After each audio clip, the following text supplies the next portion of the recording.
All right. Hey, and welcome to another episode of Hempire. I'm Pete Barenberg. I'm here with your co-host and CEO of PureWell, Nick DiFrancesco. Nick, how's it going today? Good. How you doing? I'm doing pretty well. We got a special guest today, right, in the house? Tell me who we got. We have NHL All-Star. We're talking about ex-player Riley Cote. Riley, how you doing today, sir? Doing well, thanks. Appreciate you having me. Excellent. We appreciate you. That's for sure. I don't know if Riley knows this, but I'm from Philadelphia. So I did play hockey. I played hockey since I was 6. Played ice hockey. Yeah. I was like really my main sport. I ended up going to school for football eventually, but hockey was, being Italian, playing in the basement, rolling hockey, playing ice hockey. Yeah. I mean, that was our sport. So, right. Yeah. So, but I know you played some big time hockey in Canada, of course, in Philadelphia. What was it like adjusting from Canada, coming to Philadelphia, seeing the passionate fans? How did it make you feel? Well, you know what? When I moved out of Canada and began playing in the U.S., I started off in Memphis, Tennessee, believe it or not. So I had a year there, and then spent some time in Dayton, Ohio, and then in the East Coast Hockey League. And then I found my way into Philly, which was almost like a perfect marriage for me and the way I played the game, and just the city of Philadelphia and the way they're wired. So transition in Philly was actually pretty smooth. My first year in Philly, it was the 2004-2005 lockout year, and we landed up winning a championship with the Philadelphia Phantoms, which was the Flyers minor league time at the NHL. Yeah, of course. So that was my first season in Philly, an amazing season as a team as well as an individual. So I couldn't ask for a better start to my time in Philly, and it was just the perfect fit. Well, one of the things that we were talking about, obviously we're on Hempire, so hemp, cannabis, everything that we talk about. What I thought was interesting is something that you said, that how the NHL tests for cannabis, right? But nothing really happens if you test positive. They don't really care as much. So what have you learned in the fact of what the NHL or how they view it, on how players are using it for relief and things like that? Or were you shocked that they didn't really care about that? I retired in 2010, so I've been out of the game for 12 years. But going back to when I was still playing, I got tested 3-4 times a year, and I definitely would have tested positive every time. There's no question. And back then, it seems like a long time ago, 12 years. It's not really. But it is in cannabis time, where back then really the only available products was traditional flower, and you might have found an edible or two. Fast forward to the current day, and the amount of different cannabis-based products and delivery systems and ratios and all perfectly dosed products. Like it's amazing for an athlete, right? Not to mention just the common man, right? It's just like it's very predictable. Right. Some of these products. So that being said, the drug testing is still a part of hockey in the NHL. However, to your point, they turn a blind eye. They've turned a blind eye for however long around cannabis, because I think they know deep down that cannabis isn't an issue. I think it's political why they do test in the first place. You still have that international border, right, where Canada has a full legal medical cannabis program as well as adult use program, and then here in the U.S. it's still a Schedule I drug. So I think there's politics. Right. I think it just removes liability by you're not telling the players to use cannabis, if you don't test. But I would like to see it go that way, where you're not testing, because you're sending the wrong message. You're not, But as we know, it's never really been about public health. When it comes to cannabis program, it's always been about pushing the agenda of pharmaceuticals and whatever else along the way. So, we're coming to a point here now where I would like to think in the next year or two, the federal government is going to roll out some sort of medical program of sort, and maybe that is the catalyst to the NHL removing the drug test. And whatever that is, however that looks, it's inevitable that's going to come. But again, it's still sending the wrong message when you talk about a culture of sport that's ingrained in alcohol, right? I mean, hockey specifically, there's a large a large culture around alcohol in hockey, and I'd like to see that shift to more cannabis, which it is, and going back to your question, and going from back in the day, a lot of alcohol and opioids, to more mindful athletes using cannabis, different varieties of cannabis. You said 50% guys smoking. I would like to think it's higher than that. That's just smoking cannabis, let alone using tinctures, capsules, transdermal patches, creams, and then different ratios. Some guys aren't THC guys, but a lot of guys are, and the guys that aren't, there's a place for CBD products, obviously. So the level of consciousness around these products has shifted tremendously. We got a lot of work to do. Just curious. I mean, obviously in Canada and being here in the United States, I'm sure you weren't new to cannabis just when it came to the United States, but who turned you on to it, or when did you say, look, I don't want to take these opiates, I don't want to do this, or I'm just, my body's getting beat up and this is what I'm going to turn to? Is someone that told you about that? Is this something that you found on your own? And what do you personally used or used when you were playing? Sure. Yeah. So, I'm thankful. I had a relationship with cannabis since I was 15 years old. I mean, Canada's got a huge cannabis culture. Like most parts of the world do have pockets of, cannabis culture. So, I had been introduced to it at a young age. However, I was never introduced to it in a mindful manner. It was kind of like figure it out yourself. Yeah. All drugs are scheduling drugs. All drugs are the same. So, you grow up in this drug culture of like, oh, you're trying to discern the difference between cannabis and mushrooms and cannabis and alcohol and cannabis and coke and all these other drugs that have come along the way, in that drug culture. So just like probably you guys and everyone else growing up, like, there's no manual, my parents certainly weren't endorsing it. The church certainly wasn't. The establishment certainly wasn't. So it's kind of figuring this thing out on your own, So I had used cannabis throughout my junior hockey career, my whole pro hockey career, but I also used, other drugs and alcohol heavily and misused all that. So I never really had the full understanding of, cannabis and how it's really supposed to make you feel. It did help me with anxiety, it did help me with pain management, and those were things that obviously aware of enough to continue using for them. But, I never connected the dots at the time around, holy shit, like this is like a really medicinal plant and this is very therapeutic, and right, not just medically, but like spiritually, right? There's like this emotional and spiritual component that I later identified. But it wasn't until I retired, or that last year leading up to retirement in 2010, 28 years old, had another year on my contract. I was just banged up physically. I had abused alcohol, I had abused opioids and sleeping pills, along with still using cannabis. I think the cannabis really helped save my life, or save my brain, in the sense that like I was able to actually have the ability to figure that out. Because a lot of guys get swallowed up in that darkness and never come out of it. So 2010, I had 2 surgeries at the end of the year, one on my finger, and then one on my nose. I probably could use another one.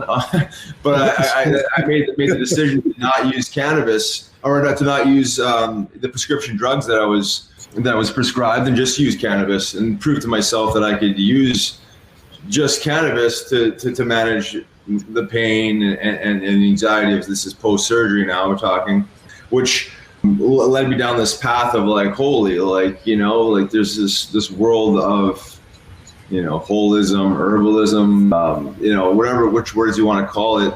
That's not the traditional model. Traditional protocols of pain management and sleep management and essentially recovery and regeneration. So I had read a couple books. Hemp for Health really kind of like jump-started me on this world of, cannabis as an industrial resource, not just medicine.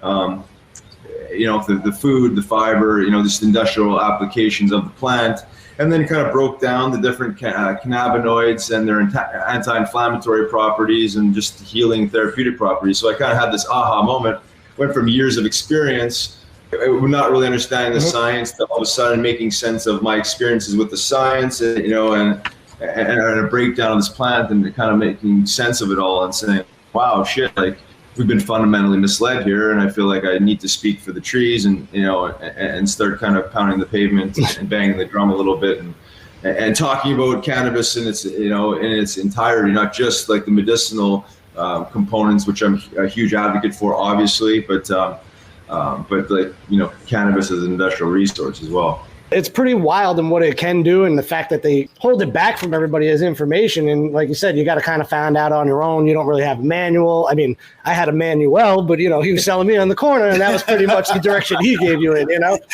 It really needs to be constantly hammered into these people on the benefits of the entire plant, man, and not like you said, just keeping people going towards the direction of what, this guy said, just pop this pill or take this, drink and that'll fix you. You kind of need a little bit of guide. So with people like you, people like us, and trying to, educate, but really explain that, look, there's a lot more to this plant than, sitting on a couch.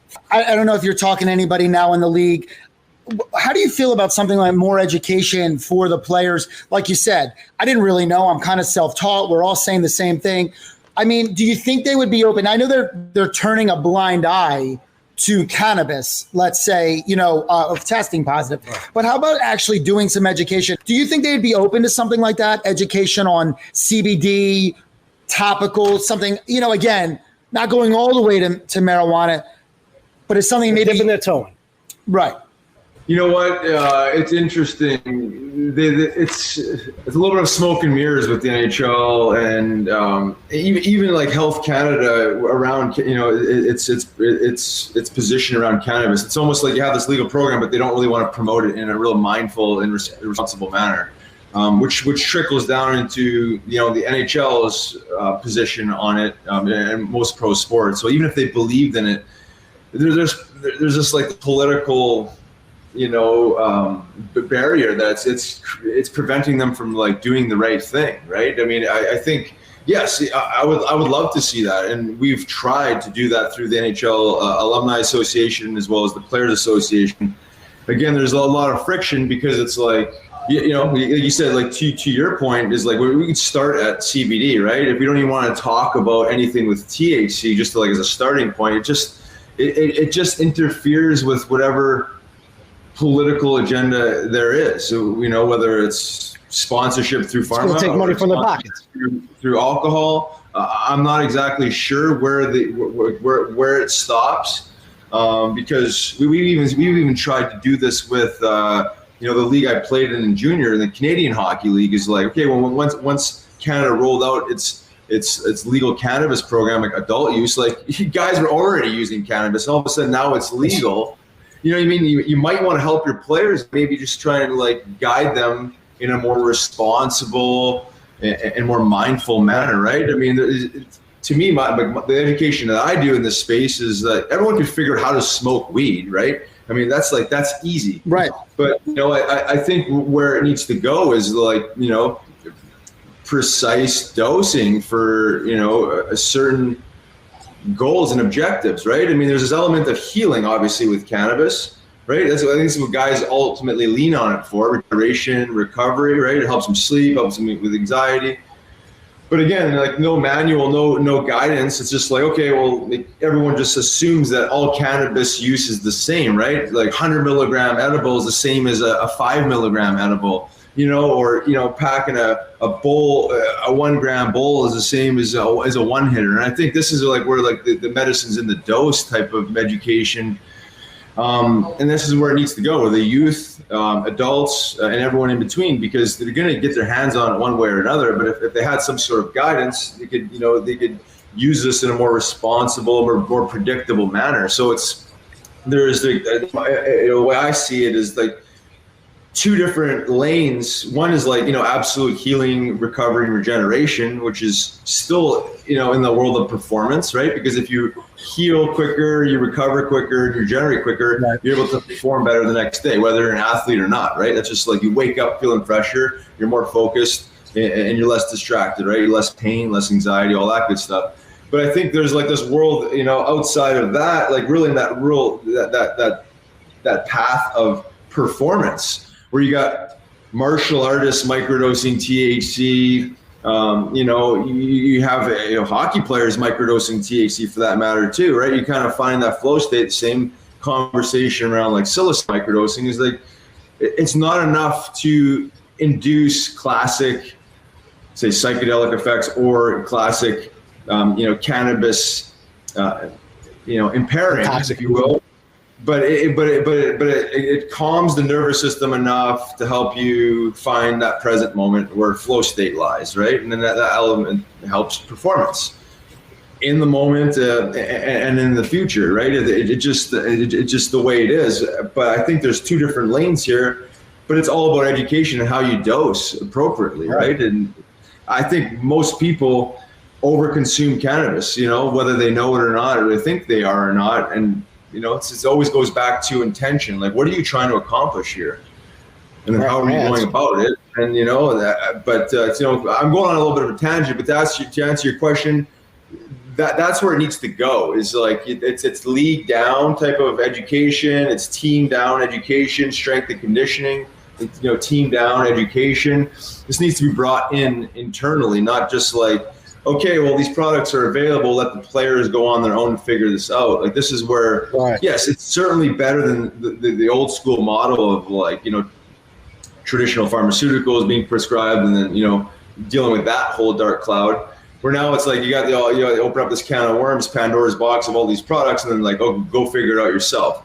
I guess the beauty of it is that, like, you're going to wake up the next morning, whether you eat 200 milligrams of THC or 5, like, the beauty of it is you're going to wake up. You might have a little bit of a weed hangover at 200 milligrams, but hopefully you'll learn from that and you titrate back. But like, we can skip a lot of this because I went through this for years and years and years, misusing cannabis, unhealthy relationship with it, to all of a sudden like reeling it all in and understanding that what I had done is almost like some sort of like lab experiment, where it's like, holy shit, like, we could use these products way more mindfully, way more respectfully, and we could teach people how to use these. I have these conversations with 75-year-old, women at my yoga studio too, like, where it's like they just think of using cannabis as like belly up on your couch, like Cheech and Chong. Where it's like, okay, well, that can serve its purpose if you decide to go down that path, but it doesn't need to be like that. My opinion is like using cannabis and being productive. And also, mitigating pain and anxiety and stress along the way is the goal. You don't want to just like be belly up and, I'm mitigating all the pain, stress, and anxiety because I can't do anything because I can't be productive because I've overconsumed cannabis now. So that's, whether you're working 9 to 5 or an athlete, there's this world of performance and it's precision dosing, in my opinion. It comes with education.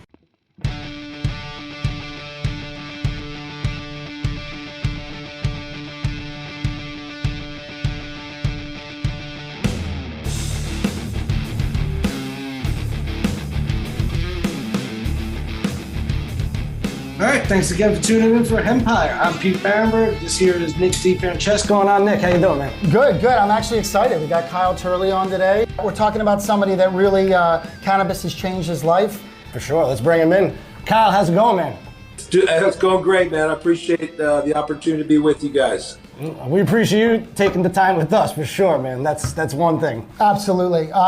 It's funny because, why we have you on the show is we obviously are on the same page for a lot of different things. One of the things, I've obviously followed your career, followed a lot of, other interviews that you've done. And one of them was Weed 4, the CNN special by Shanday Gupta. And it was such a powerful one from the beginning, talking about Charlotte and epilepsy and things like that. And then to go to the new one, the fourth one, pot versus pills, which is right up, obviously up our alley. What type of feedback have you gotten from that? And, do we think that we're making a difference? Do you see headway? Just kind of seeing it from your perspective. Yeah, there was a lot of great momentum and a lot of progress that's been made through this whole thing. It's continuing. It's a very fluid situation, right, as you guys know.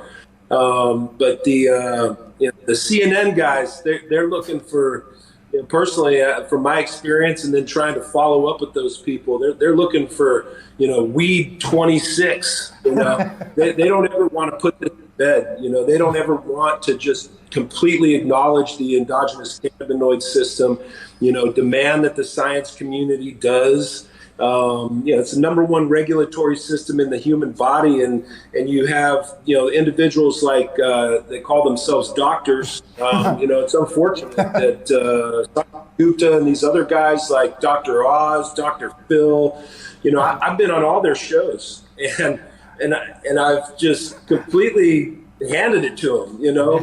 Like I'm here to help you guys articulate this message and put it in the right context for that middle of the road conversation, and you're continuing to want to keep this.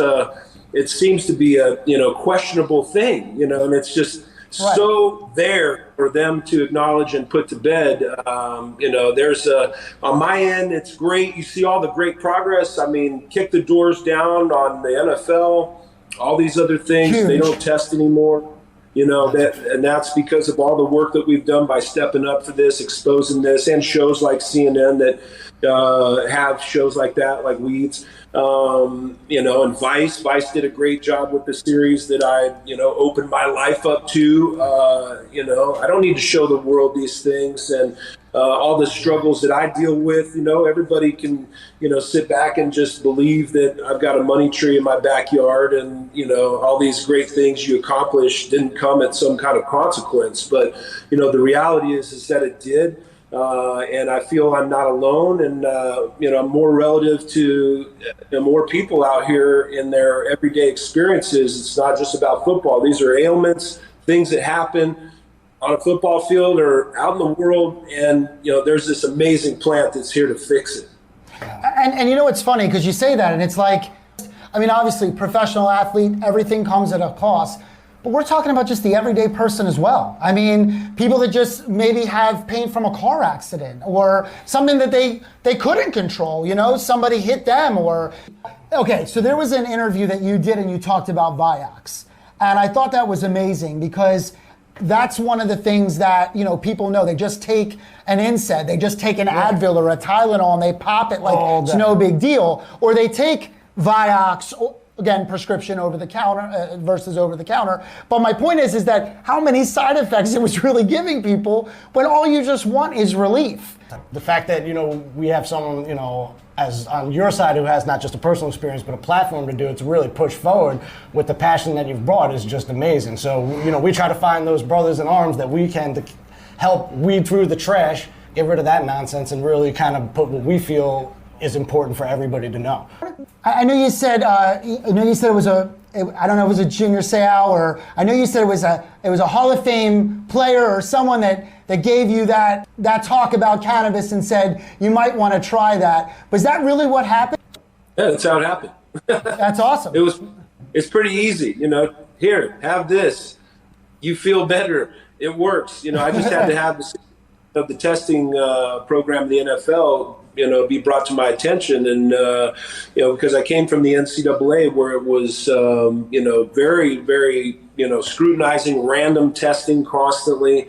I saw my teammates getting suspended, all these other things. I wasn't about to risk that. I had an opportunity to do something great, and I didn't need it at the time. I didn't feel I needed it. I didn't know that I needed it. More importantly, and you go to that pharmaceutical conversation, and that comment that I just made, that I didn't know I needed it. And that first experience was something that proved to me this was something that I needed. I slept for the first time in months. I was able to then go on to an all-pro season where I was dealing with a lot of stress, tons of stress. That just people don't understand. They don't have the opportunity to really live in that life and understand the magnitude of, what millions of dollars means and all this pressure to make sure that everybody thinks it's worth it, and while everybody else around you is trying to reach over your shoulder and grab it and take it, this is a real issue. This are real things. And then you combine all of that pounding head, trauma that happens in football, and you don't make good decisions. I was pretty much showed that to the world at times. I became very famous as a football player because of my inability to control my emotions. And this plant is one of those things that, gives you that experience. And then you go into understanding why that is. And why that is because you have an endogenous cannabinoid system, and that all these receptors matter, that everything involved in your human health first starts in that cannabinoid system and trickles down from there. It's the scientific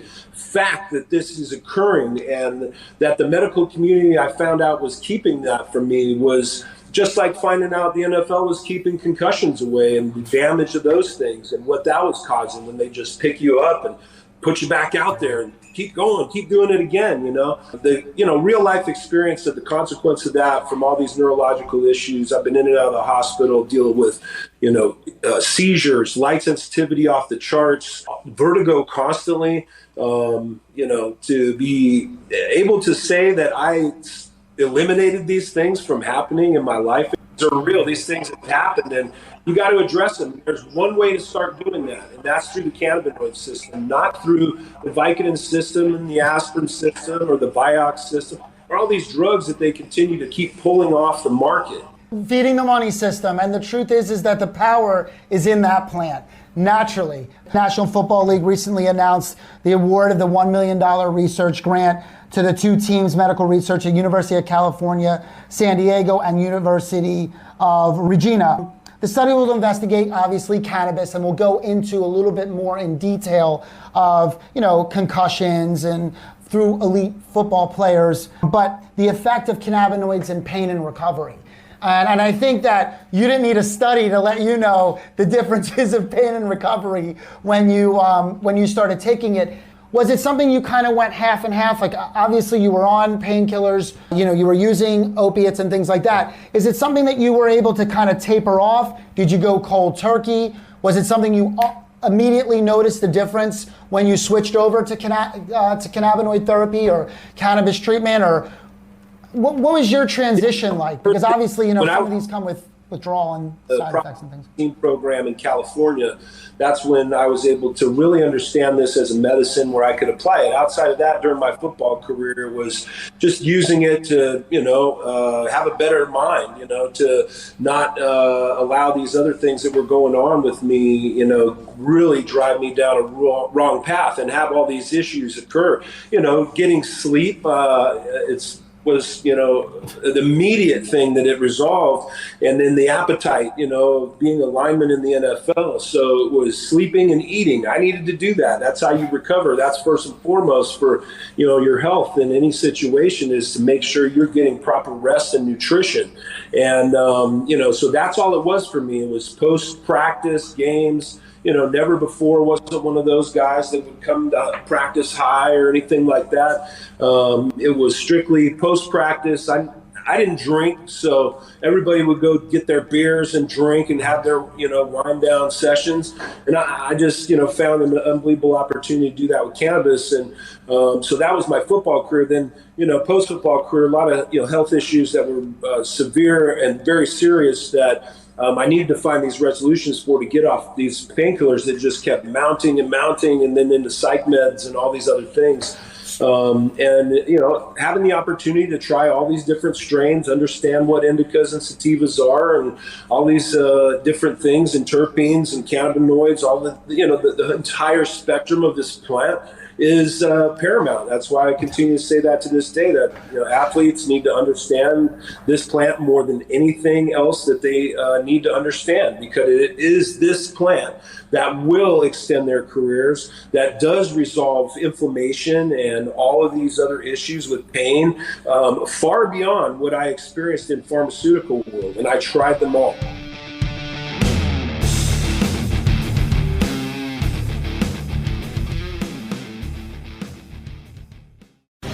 The opinions expressed on this CannabisRadio.com program are those of the guests and hosts and do not necessarily reflect those of the staff and management of CannabisRadio.com. Any rebroadcast, republication, or retransmission of this program without proper consent is prohibited.